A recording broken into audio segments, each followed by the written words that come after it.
After making an impact on the film industry with Badlands, and solidifying his reputation with Days of Heaven, Terrence Malick disappeared from Hollywood for 20 years. He returned with The Thin Red Line, a less narratively traditional film that streamlined his exploration of a theme that became explicitly central to his later work, the duality of grace and nature.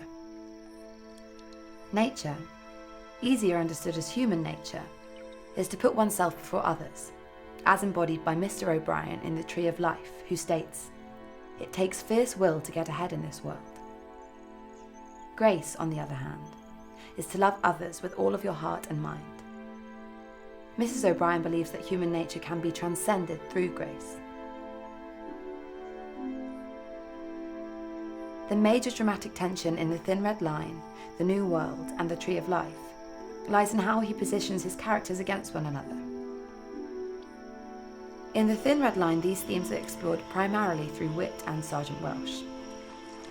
Wit spends the opening sequence of the film AWOL, going native, as Welsh puts it. He is in his element in this environment, spending his time playing, eating, and learning to live within nature. His idyllic life is rudely interrupted when an American warship approaches. We are introduced to Welsh, deep in the belly of the ship. The juxtaposition is harsh.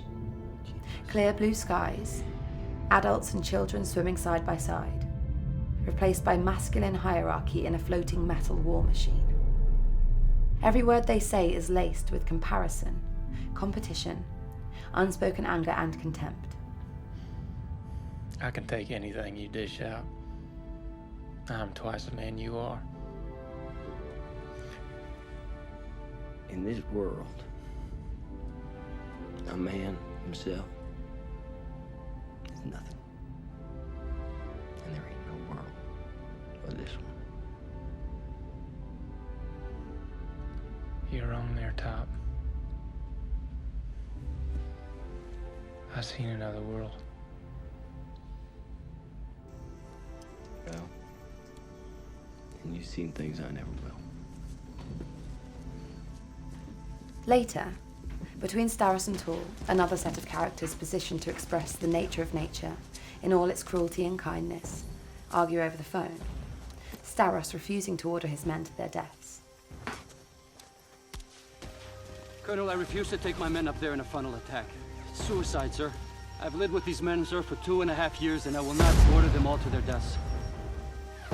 Over. Starros values brotherhood, defying his superior's orders in order to save the lives of his men. His duty is not to his country, his side of the fight, but to the people he is commanding over. Toole expresses his outlook on life by telling Starros to look at the vines, the way they twine around the trees, swallowing everything. Nature's cruel. From a materialist standpoint, nature finds its way, but it is a bittersweet victory for those that embody the way of nature. Welsh and Toole survive the war.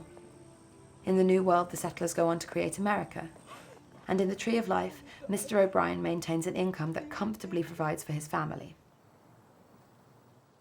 Similarly, when his son Jack grows up, he too becomes a hard worker. He lives in a beautifully empty, cold and heartless house.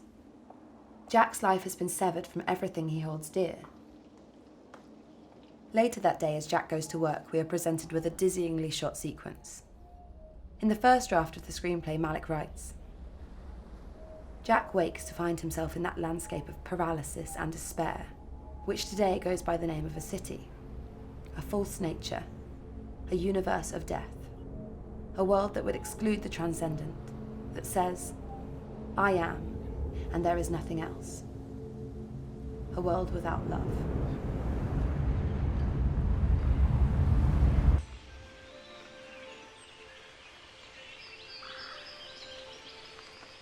In The New World, Malick takes an almost Edenic view of the pre-colonial America, a world untouched by farming or industry, a world that until now has remained the same as it had always been. As Captain Smith falls in love with both Pocahontas and the new world she lives in, he is shown how to live and love within and throughout the natural world. We watch as Smith silently learns from the natives. They share with him, show interest, generosity and warmth towards him in a way no previous character has. This is the way of grace. The natives' homes, their food, their weapons, their clothes, their lives are completely interwoven with the earth. Malick weaves the local islanders in the thin red line, as with the natives in the New World, into their environment, existing outside of the conflict that systematic agriculture, property and hierarchy inevitably creates. In an early scene, an elderly local tribesman wanders past a line of soldiers, uninterested to the point of obliviousness in the war happening around them. The images of nature are inherent to the narrative, an essential ingredient in allowing the characters to develop. At the heart of these films is a yearning to recapture something lost, an idyllic state of self and selflessness, hand in hand. The key shift for each protagonist is their realization that they can inhabit rather than envelop their surroundings. Is human failure simply to believe we are above the world we inhabit, that it belongs to us, as opposed to us belonging to it?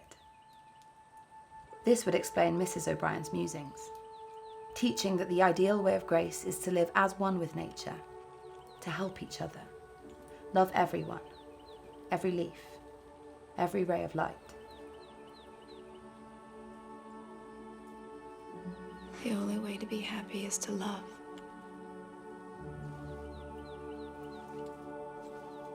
Unless you love, your life will flash by.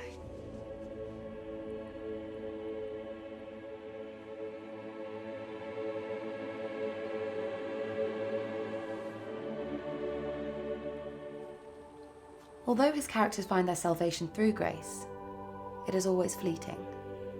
Whether it is Whit's reinstatement into the armed forces, Smith's inevitable return to England, or Jack having to move out of his childhood home. This, above all else, seems to be the central struggle within these films. Jack's life does flash by. As he leaves his childhood home, the universe dies and Jack walks in eternity. After this sequence, we return to Jack, who seems unsure of what has just happened. Perhaps a reawakening of the grace within.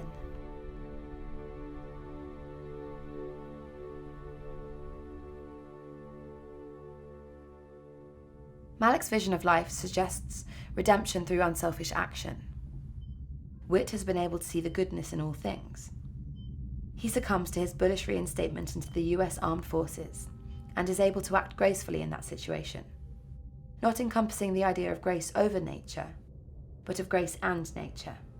Although often contradictory, here he finds a paradise lost and a paradise found. In the thin red line, Whit takes his final breath before raising his gun, accepting his death for the lives of his fellow soldiers.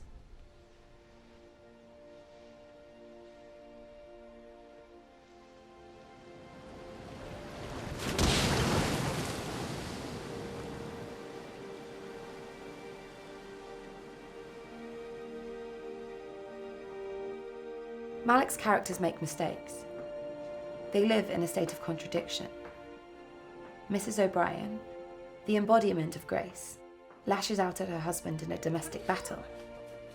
Captain Smith lies to his love, Pocahontas, of his death, to save her the pain of trying to find him. Similarly, characters that embody nature find ways to act gracefully. Welsh risks his life to give a dying soldier enough painkillers to overdose. Mr. O'Brien transcends his failures whilst playing the organ and piano.